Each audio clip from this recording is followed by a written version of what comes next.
Good afternoon and welcome to my message of the day. I'm Warren, a rector here at St. Columba's. What do we mean when we say in the Creed we believe in one holy, Catholic and apostolic church? I want to focus today on the apostolic bit.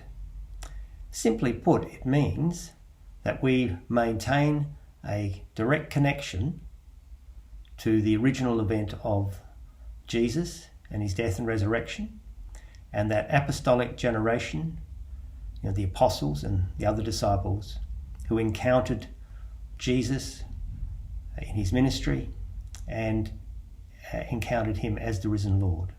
And what they were taught, what they learnt, was handed on to future generations, to the next generation. And so we talk about the apostolic succession, so succeeding generations, maintaining the apostolic teaching right through. That's important because if we didn't need to keep a connection, a very deep connection, if we didn't have to maintain our identity back to the original apostles, the apostolic generation, and to Jesus, then I don't know why God sent Jesus in the first place. It would have just been easier to have some kind of meditational technique or something which is a zap from heaven, so to speak, and anyone could access it at any time, anywhere in the world throughout history.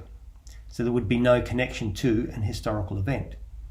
The Jesus event is crucial for our salvation. That's why we maintain a connection. And we have numerous instruments, if you like, to maintain that apostolicity. One of them is the Bible, the scriptures. I talked about that last week on my Tuesday talk. You could check that out if you would like. There are other instruments, the creeds, for instance, the Nicene Creed that we recite on Sunday mornings. There's the liturgy itself, the prayer and worship of the church, which has been maintained. It has changed, but there's been a succession of worship styles, if you like, which has maintained, and you can study this, maintain the heart of the gospel. There's the sacraments, so and particularly the sacraments of baptism and Eucharist. So in the sacrament of baptism, we are united with Christ in his death and resurrection, the same Christ who died and raised that we read about in the narratives of the gospel. It's important these instruments of apostolicity are united. They're not just separated individual instruments, but they are united to enable us to maintain that connection to Jesus and to maintain our identity as a church, as an apostolic church. Now, there are other instruments. All of them require people, as I mentioned last week. You can't call yourself Christian if you just one day have no connection to the Christian church, to that great living memory, that living stream of memory of the apostles maintained in the church.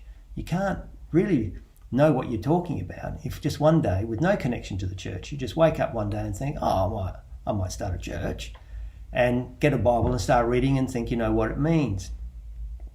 It requires teaching in the apostolic line.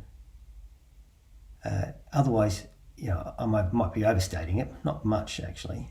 You're really making it up as you go along. That's why there are some religions that might call themselves Christian which aren't recognised by the Christian church, because they might have in some way cut themselves off from that living tradition or try to start it afresh, or perhaps say that they have another revelation which supersedes the final revelation of Jesus. That's important.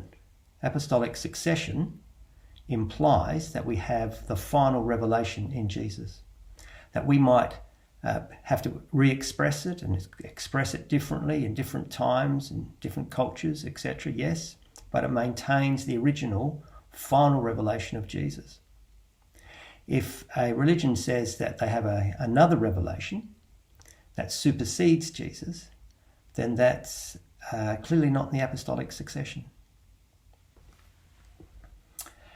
You can think of these instruments of apostolicity like a really thick rope with many strands making up this thick rope. All together, it's very strong. Now, a strand could get cut. Not an absolutely crucial one, perhaps, but a strand can get cut and you can maintain your apostolicity. And this has been important as churches have worked over the last X number of decades to try and bring some kind of more unity amongst us, to recognise our mutual apostolicity. And while not every church might have maintained every single strand at all times in the same way, the apostolicity has indeed been maintained. Here at St. Columba's, we do stand in the apostolic tradition. We're part of the Anglican Church.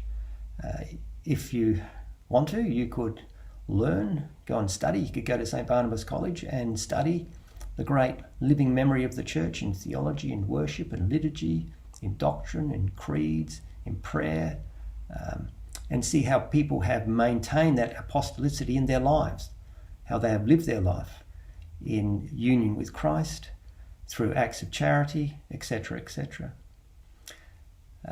This is another reason why traditional churches, such as St. Columba's, is cautious about fads. We're not a fad-type church, because the problem with fads is they have a tendency not to be well enough grounded in the living memory of the church. Over time they can be, and of course we can experiment and innovate, etc., but always maintaining the apostolic succession. Hope you found that helpful. Bye-bye.